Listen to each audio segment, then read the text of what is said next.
Thank y'all for coming tonight. We hope this can be a good meeting for everybody here tonight, get some good information to you, maybe answer some questions that all of you have. As we begin tonight, I'd like to take just a moment and let's open up with a quick word of prayer if y'all don't mind. So, Father, we thank you for the opportunity to work with these young minds, to help instill in them the skills that they need to go out into the world and accomplish what you have before them, Father. We ask that you would continue to be with the faculty and staff here as we study to discern your will for what we should do, for how hard we should push, for what our expectations should be, and for what they need to know, Father. And we thank you for these parents here. We ask that you would do the same with them. We ask that you would give them the knowledge of what they need to be working towards, what they need to help their students with, when they need to let their students go it alone, Father. We all know this is a difficult task, and we just ask for your wisdom in that as we try to train up the next leaders for this world. These things we ask in your Son's name. Amen. Well, I'm not going to talk a whole lot tonight. I want to talk just very briefly. For those of you that don't know me, my name is Kendall Ely. I'm the academic dean here at the school. I also teach AP Calculus, so I know a little bit of math along the way, and I've been instrumental in our math department, I guess you'd say, for 6 or 7 years. I don't know if that's good or bad, but it's fact anyway. How did we get to Big Ideas Math? I'm sure, most of you are not educators, so you do not know what we go through in order to make decisions and make changes. We started the process of evaluating what we had and where we were going last year about this time. We have a cycle set up to where we are looking at our curriculum on a 5 to 6 year basis and deciding, are we accomplishing what we need to with it? And that was our very first step in looking at what we had, looking at what we had seen transpire over the last 5 to 6 years. What areas were we seeing that students needed more? What areas of weakness did we have that we needed to improve upon? So we kind of made a list of those things, and one of the things that kept coming up over and over with parents, or with those of us that are teachers, that parents have been saying is, I can't help my child pass 7th grade math. I don't know what to do when they get to 8th grade. I don't know what to do with them. So they've always been looking to us for help. What can we do to help? So we took that into account as we started looking at materials. We probably looked at 6 or 7 different, I want to say publishers, but it's down to about 3 publishers now, but 6 or 7 different series with the 3 or 4 major publishers. And to be very honest with you, we didn't find anything that we liked. We looked, we didn't like this, we didn't like that. This had some great things to it, and this one didn't. And then, I guess it was about January, one of the publishers reluctantly brought us Big Ideas Math. And I say reluctantly because I don't think that was probably his second or third choice for what he wanted us to buy. Big Ideas Math is written by 2 people, Ron Larson and Laurie Boswell, who I'm sure you don't know who they are, but they are very seasoned teachers in mathematics. Ron Larson is a professor at Penn State. He's been professor for years, and he's written textbooks for years. In fact, the series we were using before was authored by him at the high school level. Well, he went to his publisher, or the people that had published his previous series about 3 or 4 years ago, and said, I want to throw away all I've done, and I want to start over with a new math series. They said, no, won't do that. So he said, that's fine, I'll do it anyway. He took money out of his own pocket. He created his own company. He published from scratch everything that he created into Big Ideas Math. And when I say from scratch, he couldn't use a single example problem that he had ever used before. He couldn't use a single practice problem, a single homework problem, or anything that he had used before. So he pulled all of that together and created the Big Ideas Math series. And he created it with the idea that math is really about a few big ideas. It's not just a bunch of skills that we need to learn how to do. It's a few big concepts. And within those concepts, you need to know how to use the specific skills that he gives you there. So that's kind of where he was at as he created this. So as the publisher brought it to us, and again, this was one of the big publishers that brought it to us. They don't publish it, they just sell it for him, which means they get a smaller piece of the pie. So that's the reason they didn't want to sell it. They wanted to sell one of these others. But as we looked at it, as teachers, we kind of got excited about what we saw. I remember one of our teachers said, "This is what happens when you let a math teacher write the books." We really liked the flow of the book. We liked how they progressed from one thing to the next. We thought it was very logically ordered and created. And then as we got to looking at the other material to go along with it, it really kind of sealed the deal for us, because it answered the big question that I said we've heard so many times: how can we help as parents? That they have the resources available for you as parents, or more importantly, at the age your children are at, the students to be able to get some help on their own. I don't know how much you have looked at the online assignments that have been given, and we'll talk more about some of the issues that we've had there in a few minutes. But as you look at the online assignments, the students have the opportunity to go back and learn and not just come up with an answer. Now, I know some of you are saying, "I have looked at it. They're multiple choice answers. They don't count off. You get to answer it as many times as you want to. So why does anybody..." So they don't have to know anything. They just pick A, it's wrong, pick B, it's wrong, pick C, it's wrong, must be D, and move on. They don't have to know anything to get the right answer. And I can't argue with that. Yes, a student can absolutely do that. The book that the students had last year had the answers in the back of the book for all the odd problems. You can go and Google. I tell my calculus students from day one, you can go and Google any problem I'm going to give you this year, and you can find the answer online. So if a student wants to find the answer without any knowledge on their part, if their goal is to make 100 on that homework assignment, yes, you're right, they can do that, and it's very easy to do. What our goal is, though, is to provide the homework as an opportunity for them to learn. So when they do the homework, as the teachers will show you in a few minutes, they have lots of other options to go in and help. I can click this and I can get this information about it. I can see a video on it. I can have other problems to work through. So we felt like it really answered a lot of those problems or a lot of those issues for us there. As I mentioned in the emails, the rollout has not been as smooth as we or as Big Ideas Math would have liked it to be. We are in communication with them, I don't want to say daily, but probably 2 to 3 times a week. One of the teachers seems to be emailing them with concerns or with updates that we are requesting. And we feel like they're working just as quickly as they can and as hard as they can to get this up to date and get it where it's a better working experience than it is right now. It's not what we want it to be right now.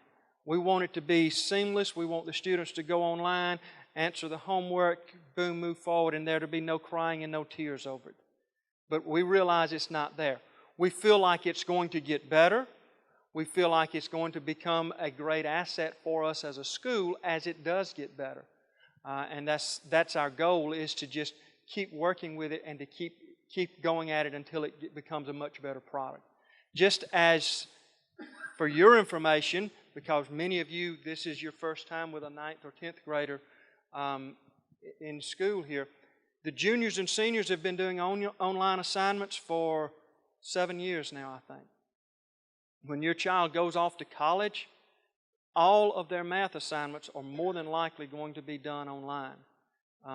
I've been hearing for many years that at the University of Georgia, all your tests are online, all your homework's online, everything is done in an online environment. And we feel like our kids have a great advantage walking into that college classroom and saying, man, I don't have to learn how to do WebAssign. When everybody else is sitting around and wondering, what does this mean and how do I put this fraction in? And why didn't it like it? I put x equals in. No, you have to put a lowercase x in. It doesn't like it, the uppercase. They're working through all that. Our kids are walking in and they've accomplished that already. So in a time when they've got a huge amount of change going on, that change is not something they've got to grow accustomed to. So we feel like long haul, it's a great advantage for them in that respect. Short haul for you, you've got ninth graders. You can't see that they're going to be gone in 4 years. But short time, we think it's going to be an advantage for them as well because they're getting acclimated just a little bit sooner technologically, but it's giving them the ability to go in and help themselves learn the process. So at night when they see the problem, they can see a video on how to solve the problem then, not have to wait until the next day and come in and ask the classroom teacher about it. So I'm going to quit talking, and I'm going to let Ms. Yates show us a little bit about the textbook itself, I believe.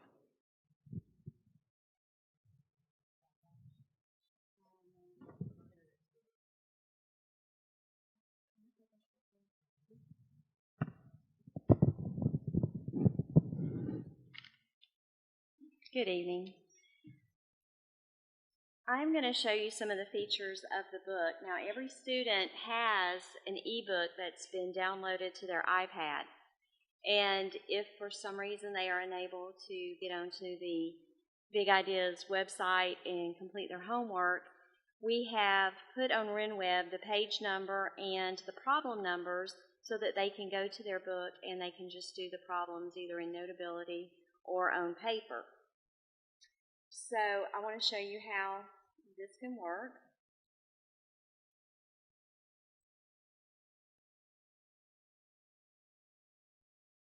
I'm going to use the geometry book.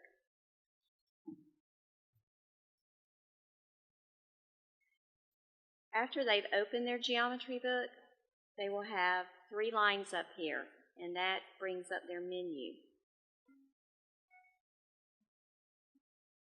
So they can go to Contents. They can go to the chapter that we're on. If they click on the plus sign, it'll show each individual lesson. They can go to the lesson. And they can see all the examples that are worked out in their lesson. They can page over to the exercises that are in the book.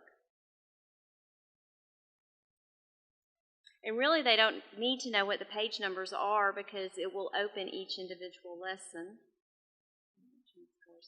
Okay, so if they get, I like the color. Okay, so if they get to their problems, at the top, even if they are able to get onto Big Ideas Math, at the top of each page it tells what problem that the one they're working on correlates to their book. So if maybe even before they're going to answer the problem and they're unsure, they can go back and they can say, oh, well, this was from problem number 7. And you can see that right above there it tells what example that problem number 7 is like. And they can go back to example 1.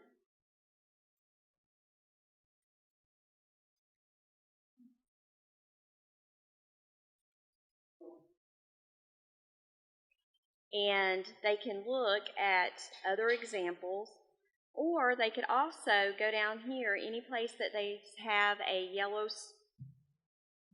blue circle with a triangle in it, they can click on that and it'll show them a video that they can go to and they can watch the video.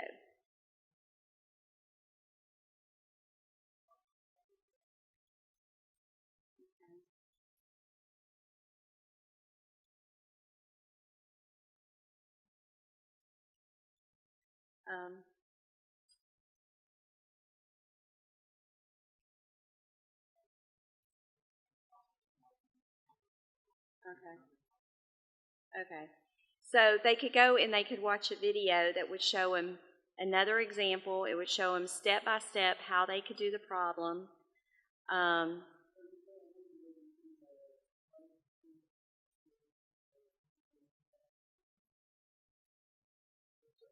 sorry.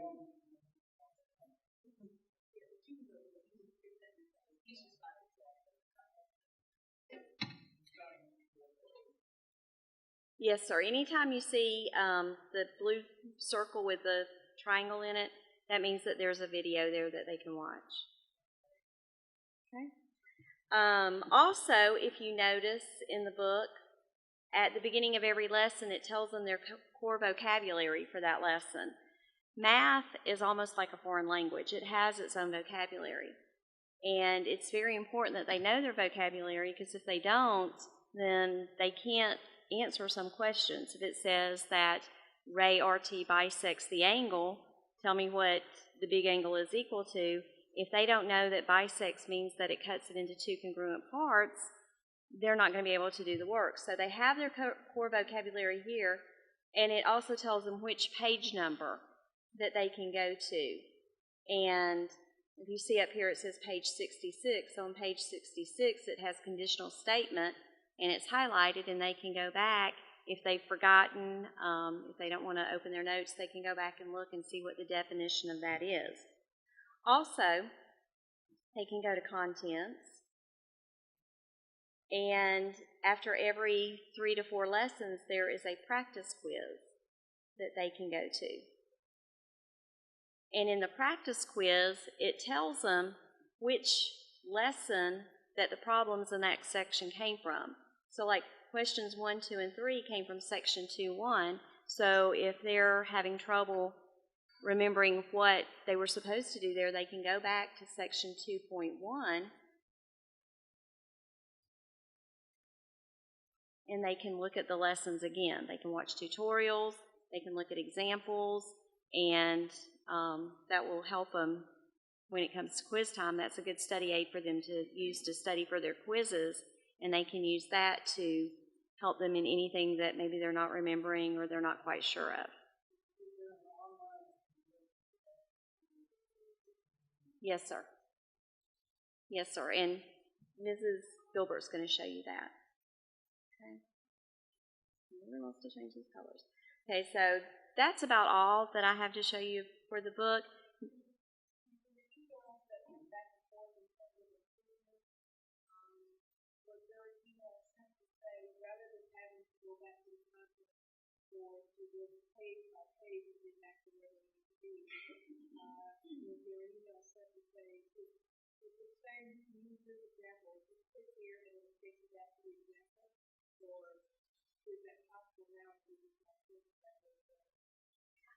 I don't think an email has gone out, but verbally the students should have seen that.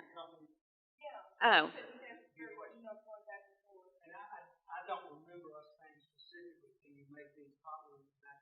That's a very good point we can bring up to them to see. And especially on the web version, it's live, so they can make up, whenever they make those updates, it would automatically copy their content. That's something that we can do.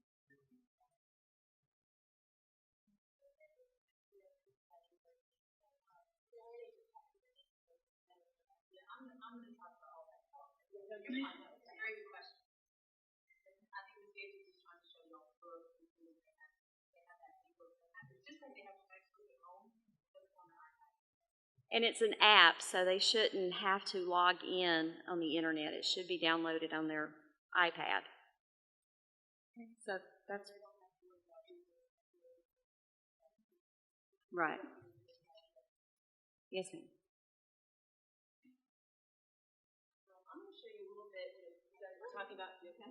You were talking about the online stuff, and that's kind of what I'm going to show you. First, I'm going to show you from a student's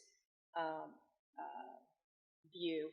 I had one of my students, and she was gracious enough to show me her password. So if they log on as a student, okay, this is what it's going to come up as. This is what they're going to see when they log on to bigideasmath.com, and most every day that's what they're doing in class. Okay, this is their home page, as we say. Now, they've got the dynamic ebook here. They can access that ebook if they have. The reason we had them download the book was in case they lose internet connection for any reason at all.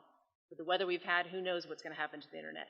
So that way they know from the assignments that we've given them, they can go to their book, they can open it on their iPad, does not require any internet connectivity, open it up, they've got the problem numbers that they're supposed to do that night, they can do it straight out of the book, just like old times like you and I did, write it on a piece of paper using a pencil and an eraser, okay?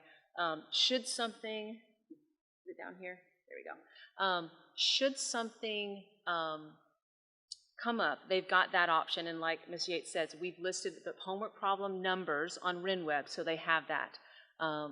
But hopefully we don't encounter any of that, and they can go home. What they do is they go to their home page, they go up to assignments, and they've been doing this in class. We've been doing it for several weeks now. And they can open up their calendar, and they can look and say, okay, everywhere I see a green dot, I've got an assignment due. So for example, for this student, she would go to, okay, well, let's see what I've got next week. And you look here, and she's got, well, 3.1, this exercise here is locked because it hasn't been assigned yet. They haven't learned that material yet. Also, 3.1D has not been unlocked because they haven't learned that material. So let's look at something. Let's look at Chapter 1 review exercises. Now, the reason she doesn't have more than this is because every time you complete an assignment, it turns it in and it takes it off your to-do list. So, and you'd still access that, and I'm going to go back and show you in just a minute. So if these were her current assignments, we would go ahead and we'd go into her Chapter 1 exercises. And it's going to load. And, you know, with anything that has a lot of has to interface with the computer a lot, has a lot of graphics on it, it's going to take a little bit of time to download. Okay, so we're here at Chapter 1 review. So this is what it would look like.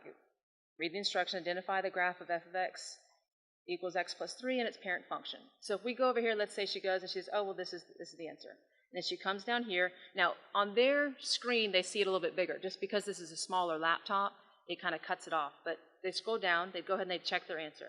Green. So that means she got it correct. Okay, we move on to the next question. So let's over here, she guesses here.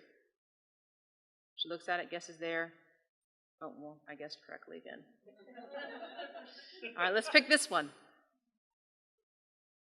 Okay, all right, so you see that they got it incorrect. Now, over here immediately pops up the need help. This is, I'm telling you what, if I was a parent, and as a teacher especially, if this was a feature that my student had, I would be so excited, because when you click on the need help, what you're going to see is you're going to see all these things pop up over here. Do you need help? Do you need to watch a video? Do you want to review the lesson? So if they said, okay, well, I'm going to watch a video on how to do this problem, this pops up for them, and we'll walk them through, not the exact example, but one's very similar to it. And I don't have the speaker on, but so they're going to walk them through. There's like an online, how many of you are familiar with Khan Academy that's online? I know a lot of students will go and Google it. This is Big Ideas Khan Academy. And they'll walk them through the example. And oftentimes there's two different examples, okay? So walk them through, explain it to them through the video. And once they finish that, they can go back. If they still don't understand it, they can actually, this is the key that takes them back to what Ms. Yates was talking about. If they hit review the lesson, it will take them straight back to the book where the lesson was covered, okay? But that's, again, that's through the internet. Now, they can also look and see, hey, this was the part of the lesson it was from, and they can go back to their app if they want to do it that way. Yes, it does. So once they're finished with it, they can close it, yes, sir, and it will take them right back to their homework, okay? As you can see, there's many examples, many videos here. They're all separate videos. So that, to me, that was one of the biggest selling points as a parent and as a teacher, is for them to be able to hit these videos. When they get a part of a question wrong, it takes them right to remediation right there and walks them through, and it gives them multiple choices oftentimes of different videos they can watch if they still don't understand it. Okay, so that, and then once they're done, they submit that homework. Now, I know in the past we'd had some issues with the submission, okay? What we've told our students, and they've had no problem with, is just in case, always safe than sorry. I don't know how you guys are, but even though my bank account is taken care of online, I still have my checkbook, and I still write down what I spend, and I keep my own account of it just to have it, because I don't fully trust the bank to keep my stuff in their little cyberspace, okay? So I told them to make yourself feel more comfortable. Take a screenshot of every problem you do. Take a screenshot. So example, Hayes would be on, or the student, Hayes, would be on her iPad. She would take a screenshot of it. And if for some reason at the end she had an issue submitting it, she would just email me the pictures and I'd see, oh, she got it right, okay, it's green. And I'd look at all her pictures, give her 100% for the assignment for all the answers, okay? One thing that Mr. Ely did touch upon was that you can guess as many times as you want. And I told my students, that's fine. If that's the way you want to approach it, for me, in the past, I've graded homework on completion and not on accuracy. To me, homework is your chance to get ready for the assessments in class. If you choose not to do the homework and you choose to either get the answers some other way or just guess, and that's fine. But come test time, come quiz time, I'm going to realize, and you're going to realize that you didn't truly know the material. And I tell them, when you get to college, I said, I'm not trying to be mean, but the real world is your professor's not going to be calling and checking and making sure you do all your homework. Oftentimes, they don't even collect homework. They assign it to help you get practice, but they don't even collect it. Your only grades come your tests and quizzes.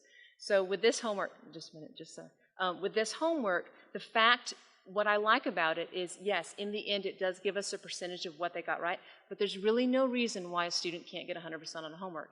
And if they don't get 100%, let's say they submit it, they've got a 91, I tell them, if they come to me and they ask me about the problem and we go over it and they show me they understand it, then I will bump that up to 100%, okay?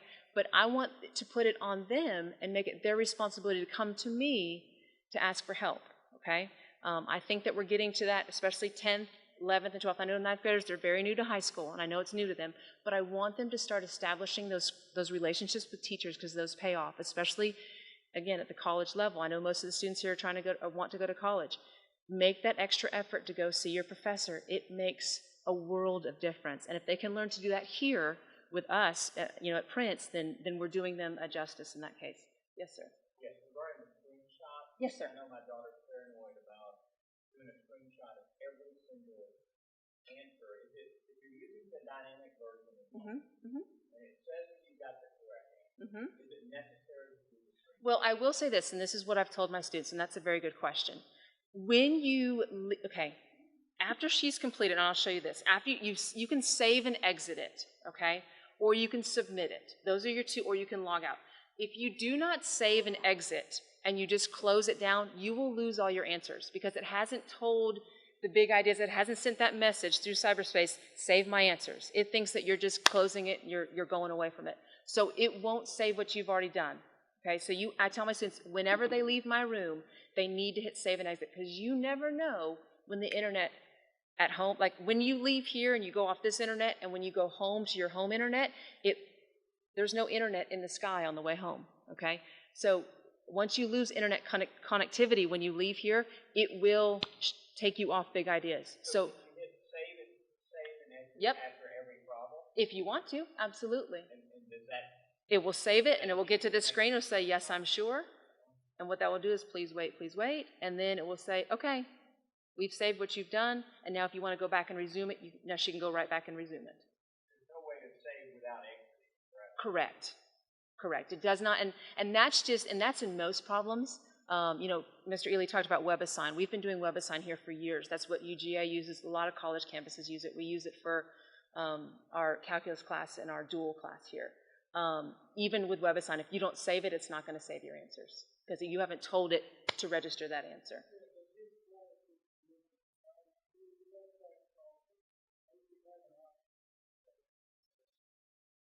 Well,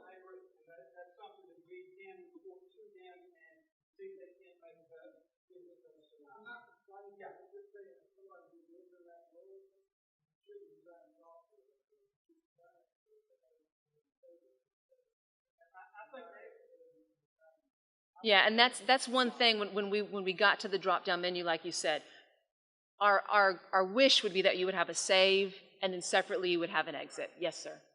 Yes, sir. You can only submit it once.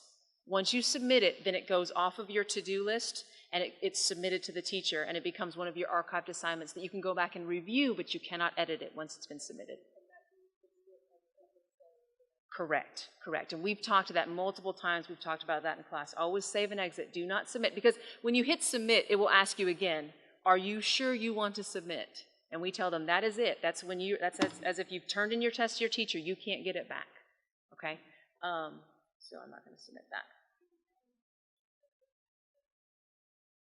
that. What it will do is when we go back, let's say we go back to her, let me exit this and save it. If we go back to her assignments homepage, it will be gone. Okay?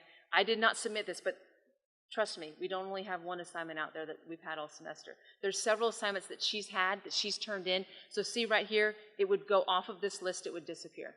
It would be turned in.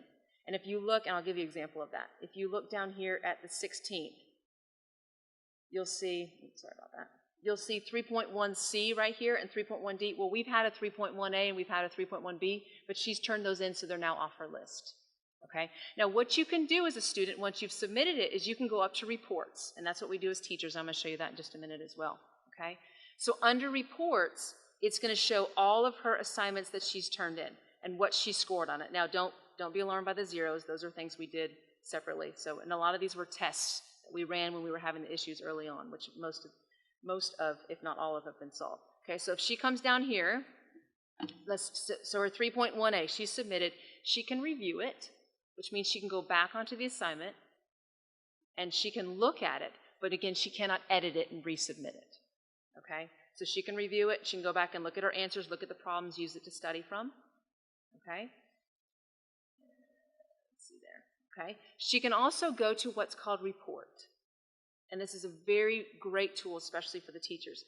She can look here at her report of the assignment, and it tells her how many she got incorrect, how many she got partially correct, and how many she got fully correct. And it lists the items. So let's say she'd actually got number 3 incorrect. It would go up here. If she forgot to answer part of it or didn't know part of the answer, it would be listed under partially correct. And for each problem, she can go down here, and again, it will take her to a remediation video, or will take her to the lesson online in the book. Okay, so not only can she go and she can look and say, oh, well, I got that one incorrect. Let me go back and let me watch the video on how to do that. But it allows her to go back and say, well, what didn't I understand from that when I'm studying for my test? What did I not get from 3.1? What was hard for me on 3.2? And it gives them another chance to go back on this. So I'm going to now kind of switch over to the teacher view and show you guys what we see. Okay, so now I'm logged in as myself here. And what we'll do is all my assignments are listed out. I'll show you the assignments as they appear on my page, so you guys can get an idea.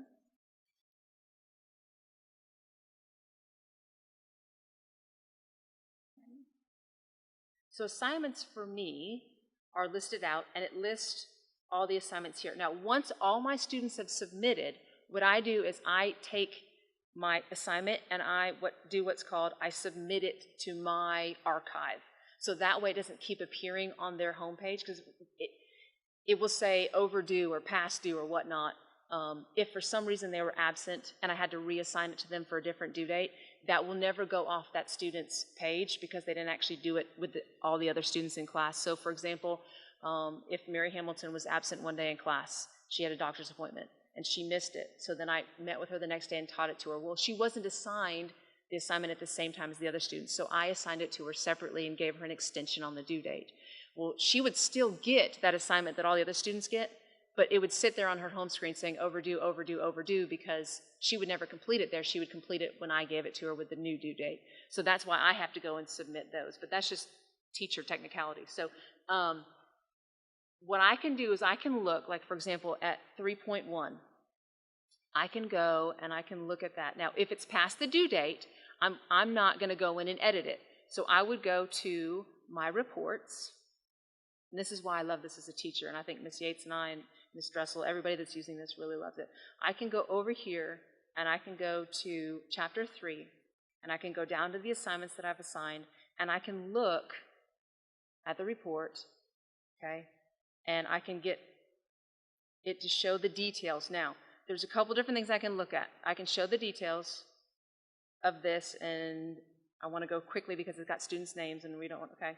And it shows me, as I scroll over here, Okay, this student ended up getting that one incorrect. Okay, it shows me overall how my students are doing on each problem. And I can look back and I can say, all right, looks like 3 or 4 people missed this problem. It's something we probably need to go over again. Okay, so it helps me. It's a great assessment tool for us. The other thing we can do is I can look on here at remediation tab, and I can say, okay, with this assignment, how many students needed remediation on specific examples? So I can look and I can say, okay, well, look, it only looks like only one of my students had to go to remediation video, and it was for the problem that I assigned, one of these that I assigned. Now, here's the only thing, this is one thing we're contacting Big Ideas about. For the remediation page, it shows every single problem on that assignment. We're hoping that we can get it to where it only shows the problems that we've assigned, not 1 through 66, but if I assigned 12, 24, and 32, that it's only going to show me the remediation needs for those problems. Because you look at this and you're thinking, oh my goodness, on this problem, I'll look at all these reds. This is where 50% or less of the students got it correct. Well, I didn't assign those problems. That's why they didn't get it correct. Okay? But it gives me a tool where I can go over here. I can say, okay, well, only one student looked at the help video. But it will, if the student clicks on help or clicks on the tab to take them back to the lesson, it alerts us. So if we look at that after a homework assignment, and they're like, oh, Ms. Gill, but I really didn't get that one. And I look back and I say, oh, well, goodness, 8 people had to look at remediation. It's something that we can go over again, and I can make sure that we explain it again and make sure that the students have a good grasp of it. Okay? Well, like I said, I know we've had some bumps in the road. I know it's kind of been a learning experience for all of us, and we appreciate your patience and understanding with that. I will assure you of the fact, like we said in the email, that Big Ideas is working as diligently as we are. One thing I will say is that if your student encounters a problem, please have them come see us, because unless we know that it's not working or they need help, we can't help them. It's kind of like that Jerry Maguire movie, help me, help you, right? If I don't know you need help, I can't help you. And also, with all this being said, as much as I love this, I'm going to say what I always say to my students, and it's kind of what I talked about earlier. This does not replace a personal relationship with your teacher. If you have problems, if you don't understand it, come and see us. It means the world to us that you want to take the time and do that. I don't think we're too scary. At least none of my students, I don't think any of my students are scared of me. Are you scared of me, Morel? Okay, good. But, you know, start that so I can get to know, not only get to know their math needs, but the reason we're here at Prince is to not just nurture their academics, but to nurture their spirit too. And I think it starts creating those relationships that we can grow on with students. So please tell your students my door is always open. I'm constantly having kids coming in and out. And if they come when I'm teaching, I just say, just come back at the end of the class. I'll probably have some time. Okay. Any questions you guys have for me about the online stuff before I hand it back to Mr. Ely? Yes, sir. No, go ahead.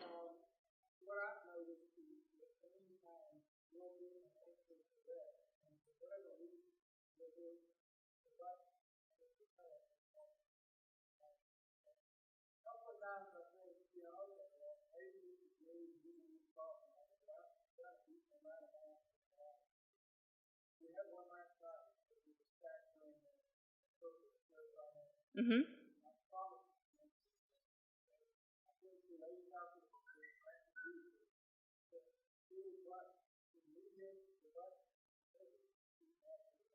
Okay. Now I know sometimes with those it's just a matter, and it's the same thing with the web assign that we have at the calculus level. Sometimes it's a matter of they don't recognize the variable correctly in terms of you maybe used a capital X instead of, and I'm not saying you did, but oftentimes it's like little just logistic things where you used a capital X instead of a lowercase x. A lot of my students at the beginning were putting in the time symbol for an X, but the X is the little X over here, not the Y. You know, it's with the X and the Y. We did have an issue, and Big Ideas has corrected in terms of, you know, it was asking for variables by specific names in R and S and L, and the students weren't able to put that in. Ms. Yates and I talked, and we went over and we hand graded it because of that. So, no, I understand. And what I tell my students, I'm sure Ms. Yates is saying the same thing. If you have an issue like that, please, please, please screenshot it, send it to me immediately, and I'll take a look at it and say, no, that is right. Don't worry about it. You're not going to get points off. because again, if they can take a screenshot of it and we can send that on, and what we've been doing is sending that on to Big Ideas, and they've been able to correct it on there. And if it's, it's kind of like any textbook. I'll say, hey, after using a textbook for 3 years, you guys know in the back of the book the answer to 33 is actually not right. It should be 2x plus 1, not 3x plus 1. There's going to be misprints, and maybe it's just a matter of a misprint. I'm not sure in their answer software programming. Yeah. And again, I've had students where it's already got the x equals, and they want to put the x equals again, x equals 3 when it already has the x equals, and all they're looking for is 3. It's just little things like that. Parentheses in the wrong spot. Yes, sir. So the teachers are having a learning curve on the program, sounds like. The students are having this learning curve. Grades are lower maybe than they would have been for the traditional curriculum. So meanwhile, our students are stressing out, right, over this. Not everyone, I can't speak for everyone, but I just have to wonder if our students are, if they're going to take a GPA hit, right, while the school experiences this learning curve. And that may not matter for everyone, but it could be really significant for some students, depending on where they plan to go to college and what they want to do. And you all talked about this, and if there's going to be some kind of curve or some kind of adjustment made with these grades for the students as everyone goes through this learning curve. That's not a topic that we've had a conversation about. That is a topic that we can definitely have a conversation about. I think we can look at our grades historically, and I believe what we will see is that historically our grades are pretty close to the same thing, class average-wise, year over year. And so I think we can look at those and see if we need to evaluate whether or not we need to do the adjustments. That's not something that we're opposed to. To be very honest with you, that's not something that we have thought about, and it's not something we want to broadcast, because I've had the students that decide, hey, we think this, and we think this over here, we're going to play the grades on it. So we're trying to be careful of that. I'm not saying we've got students that can do that, but we want to do everything that we can to help them along. That is a conversation. I will also say that as we look at our curriculum, and as we look at the pacing and all that we're moving to, we've realized that our students are being asked to do more than they've been asked to do. I think our materials that we're using, our expectations are raising, are a little bit higher than they've been. So we expect them to have a little bit more struggle like that. But we don't want them to have a significant negative impact on the grade. That is something we'll evaluate as we move forward.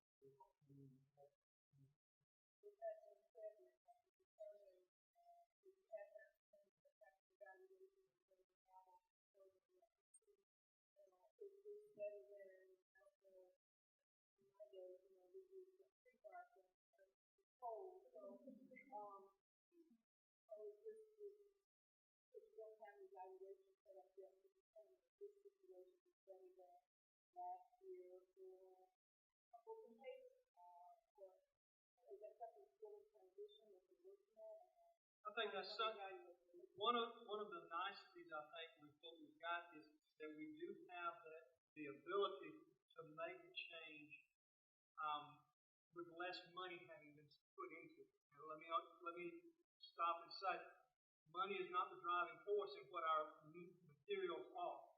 But as you know, as people that are paying tuition here, money does run out eventually, and we have to be judicious about that. So we can evaluate this on a shorter time frame than we can textbook. Most of the time when we're buying physical textbooks, we've got to plan on getting 5 to 6 years out of that. Something like this would, quote, pay for itself in that respect in a shorter period of time. But having said that, I don't think we can give this a fair shake in a short time frame either. We can't look at it on a semester or even a year basis and say, this is not going to accomplish what we need here. So I think we're going to evaluate it, look at how we feel like our students have done grade-wise, look at it, but also look at what our teachers have said, what they feel like the students are doing the expectations that they've been able to raise and what the students have been able to do with it. I'll preface this by saying things are always and that's always the thing to do. I know that we have talked about things that nobody can. With that said, I think the idea of it is great, and the fact that we've got 2 or 3 different kinds of resources. This is the first time I've seen suggested that with labels. I like it. The idea is good. I think the execution of it. I don't mean that from school perspective, but from the unit itself. I'm not sure if it is considered by the white community.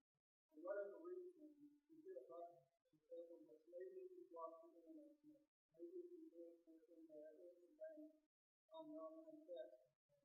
For whatever reason. The difference is, well, look, you don't get that easy. Right? Unless you pull it closer to exactly. Right, and that's. If you're looking at a budget and it's not working, you're living at this society where I told you that in 2 days later it shows up on my doorstep. I like the execution. Somebody who teaches college tonight is exactly right. I never get a paper check. Nobody ever turns in a piece of paper. So that said, it needs to be a little more reliable. And those are conversations that we've been having with Big Idea. And I think, to be very honest, I think Big Idea has been caught off guard a little bit with their programmers. Maybe their programmers were not up to speed to the level that they needed to be, and they're finding out. The biggest example I see is this is probably not the same. But the idea that you can click a button and click forward and get the right answer, and then you get to the test, and all of a sudden you've got 50 more answers. Especially when you're doing that. I would like it to not let me see. In other words, I would like it as in college. If you take a second and do it wrong, if you can make the question do it right, You lose points. Yeah. And that's a request that we've already Yes. made to them. Yes, sir. And we've made that request already. Yeah, and that's exactly what Mr. Ely and I and Ms. Yates had talked about is, give them that first response. If they get it incorrect, then just in case they type something in incorrectly, the second response still would not lose credit. But once you get to that third response, then you start losing a little bit of credit. So yeah, that's ideally what we would like here. Absolutely. And let me say one more thing real quick, because I know, again, I'm a parent. My daughter's only in 5th grade. My son's in pre-K. But I know I've been doing this here at Prince for a few years. I know that especially those going into 9th grade, it's a big transition year. They've gone from pencil and paper, and now they've got these iPads in their hands. That enough is stress. But at the same time, having to do a lot of stuff online that they're not used to doing, we understand that. So let me reassure you from a teacher's end that we understand the stress. And I tell my students every day, and I've got a couple in here that can back me up here, I don't want this to be a point of stress. Math should not stress you out. Getting your homework submitted should not stress you out. Just come to me and talk to me, and we'll work it out. If you're in tears over math homework, something's not right here. In terms of, let me help you. I don't want this to be a stressful thing for you. I want this to be a learning, and maybe it's hard, and maybe that's why you're frustrated, but let me help you with that. But I understand, I think most of you in here are 9th or 10th grade parents. It is a big transition to go to that iPad from pencil and paper. And I'll tell you, and I'm sure Ms. Yates has said it too, I've told my students, I said, look, if you want to do it on paper, that's fine with me. Just take a picture of it and send it to me. And and then in the end, it would be a lot easier for me, absolutely, if you went in and took your answers and just inputted them into the computer, and then I would have your score quickly right there. But if that's your comfort zone, then that's okay. But if again, like you said, I have been here for 4 years, and the only papers I ever touch are tests and quizzes, because I don't want them to be lugging around 10 textbooks to their lockers and to their classes, everything's on their iPad. And I tell the parents at open house, I said, this is the greatest thing because they can't say, oh, I forgot my book. It's right here. You've got your iPad. It's right here. You've got all your homework. It's right here.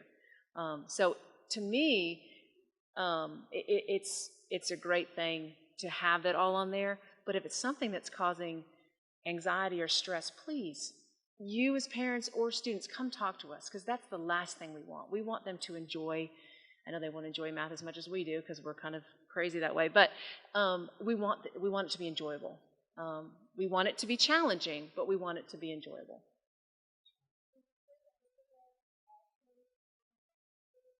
No, ma'am. The middle school is using the same series, but they have not gotten the middle school online curriculum ready yet. They're moving towards it, but they don't have it there yet. So they do have a hardback textbook for the middle grade class.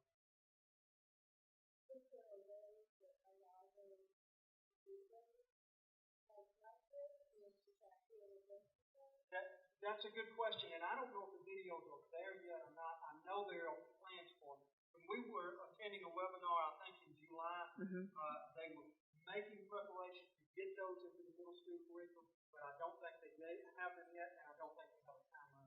Yeah, they wanted to complete all the high school, and then they were going to go and take these same resources and make them available to middle school.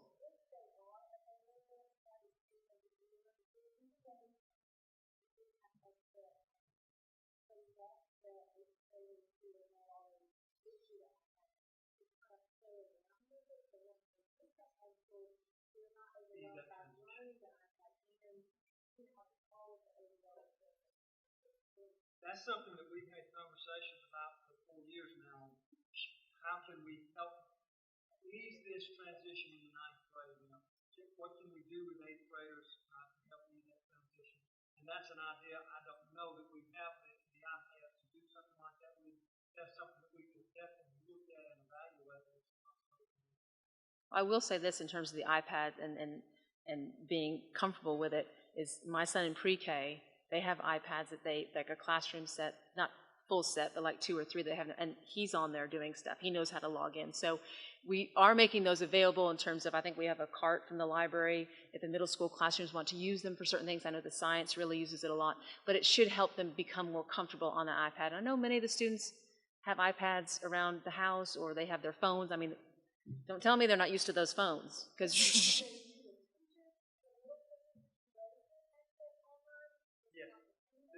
Teachers have access online, and actually the students have access online as well. I know my daughter's in 7th grade, and she has the math book online that she can go in and look at. The difference is it doesn't have the number of resources that we have here. We don't have the play button so you can watch the videos and all that. The last time I looked, they did not have that much built into it, but they do have some of those resources. Yeah. But you can go on and look at the book online. Yes. Now, if your child says they do not have that, I would inquire with the teacher because I know at least one who does have that. And it may be that's right. That's correct. On their own computer.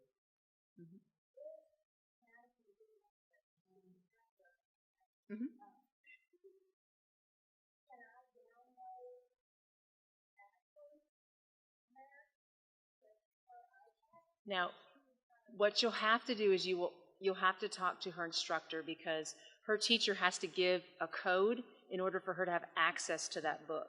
Like we had to give a specific code to each of our classes, either whether algebra, geometry, algebra 2, for them to be able to access that download. So you'll have to ask Ms. Nesbitt, Ms. Dillard, okay, for that, see if she's got a code that she can, and if not, we can contact Big Ideas and see if we can maybe get a class code that would enable them to do that.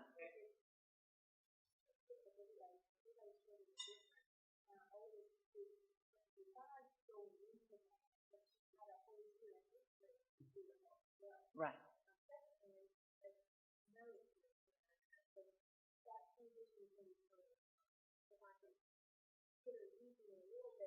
I would be a little bit concerned about having 2 different users on their iPad because it could be too easy for the 8th grader to go in and try to do the 9th grade homework and mess everything up or something like that. That would be my only concern about that.